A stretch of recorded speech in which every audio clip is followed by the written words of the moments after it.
आज की जो कहानी मैं आपको सुनाने जा रहा हूँ, ये सब कहानी से बिल्कुल अलग है। ये कहानी ज्ञान से परिपूर्ण है। ये कहानी बहुत ही महत्वपूर्ण है। ये कहानी है 4 युगों की। हो सके तो कहानी को पूरा सुनिएगा। इससे पहले अभी तक आपने हमारे चैनल को सब्सक्राइब नहीं किया है तो सब्सक्राइब कर लें। चलिए कहानी शुरू करते हैं। एक समय की बात है, चारों युग यानी चारों भाई एक साथ बैठे हुए थे। तब आपस में चारों में वाद विवाद होने लगता है। सतयुग, त्रेता, द्वापर और कलयुग, चारों एक साथ बैठे हुए विवादों में उलझने लगे। सबसे पहले सतयुग कहने लगा कि अरे मूर्खों, तुम सब मुझसे छोटे हो, तुम मेरी बराबरी कैसे करने लगे। जब त्रेता युग ने ये बात सुनी तो कहने लगा कि तुम सबसे बड़े कैसे हो सकते हो, तुम सब में सबसे बड़ा तो मैं हूँ, मैं ही सर्वश्रेष्ठ हूँ, तुम मुझसे सर्वश्रेष्ठ नहीं हो सकते। तब तक द्वापर युग बोल उठा कि तुम सर्वश्रेष्ठ कैसे हो सकते हो, तुम सभी में श्रेष्ठ तो मैं हूँ, तुम्हारा श्रेष्ठ होने का तो प्रश्न ही नहीं उठता। तब तक कलयुग कहने लगा कि तुम तीनों श्रेष्ठ बन रहे हो, परंतु हकीकत तो जानते ही नहीं, वास्तविकता में श्रेष्ठ तो मैं हूँ। इस तरह से चारों युग आपस में झगड़ने लगे।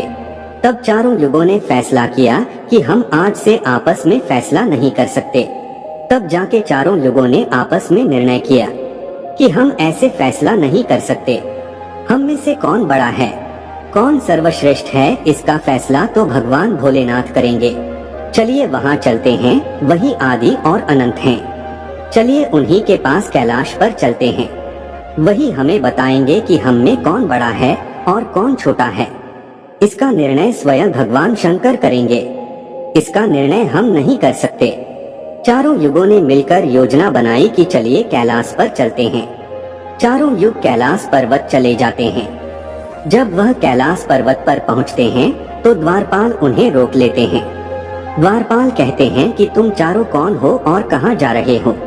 तो चारों युग कहने लगे कि हे द्वारपालों, हम भगवान शिव से मिलना चाहते हैं और हम 4 युग हैं, उन्हें हमारी आने की सूचना दीजिए।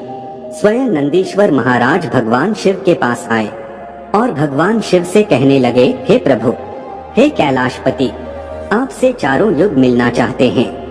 भगवान शिव कहते हैं कि जाओ उन्हें सम्मान सहित हमारे समक्ष ले आओ। भगवान नंदेश्वर चारों युगों को लेकर पहुंच जाते हैं भगवान शिव के पास। भगवान शिव ने चारों को सम्मान सहित अपने दरबार में बैठाया। चारों लोग भगवान शिव को प्रणाम करते हैं। तब भगवान शिव ने चारों युगों से कहा कि आप सभी का हमारे दरबार में, हमारे कैलाश पर स्वागत है। कहो वो तुम्हारे आने का क्या कारण है। तुम तो स्वयं ही काल चक्र हो, तुम तो स्वयं ही समय हो, फिर ऐसा क्या कारण है कि तुम्हें हमारे पास आना पड़ा। चारों युग कहते हैं कि हे सृष्टि के रचयिता, हे भगवान शिव, हम चारों में विवाद खड़ा हो गया है और हम उस विवाद का समाधान नहीं कर पाए, इसीलिए हम आपके पास आए हैं।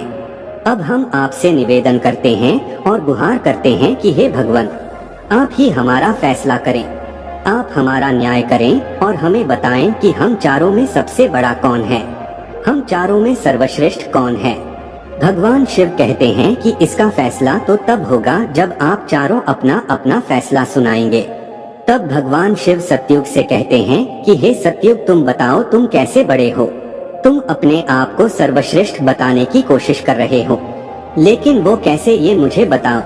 तब भगवान शिव से सतयुग कहता है कि देखिए प्रभु, मेरी आयु सबसे ज्यादा है, मैं 17 लाख वर्ष का हूँ और अन्य युग हमसे तो बहुत छोटे हैं, इसीलिए मैं इन सभी से लंबी आयु का हूँ।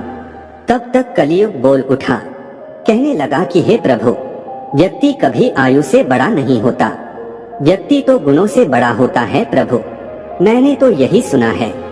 भगवान शिव ने कलयुग की दलील को माना और सतयुग से कहा कि सतयुग, तुम इस तरह तो बड़े नहीं हो।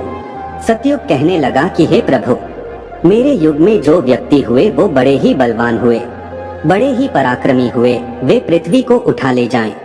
ऐसे पराक्रमी और बलवान थे। और मेरे राज्य में जब मेरा राज्य था तो उसमें भगवान श्रीहरि विष्णु ने कई अवतार लिए। देखिए प्रभु, नरसिंह अवतार मेरे ही काल में हुआ, वराह अवतार मेरे ही काल में हुआ, मत्स्य अवतार मेरे ही शासन काल में हुआ। तब तक त्रेता युग बोल उठा। आगे का पार्ट देखने के लिए कमेंट करें।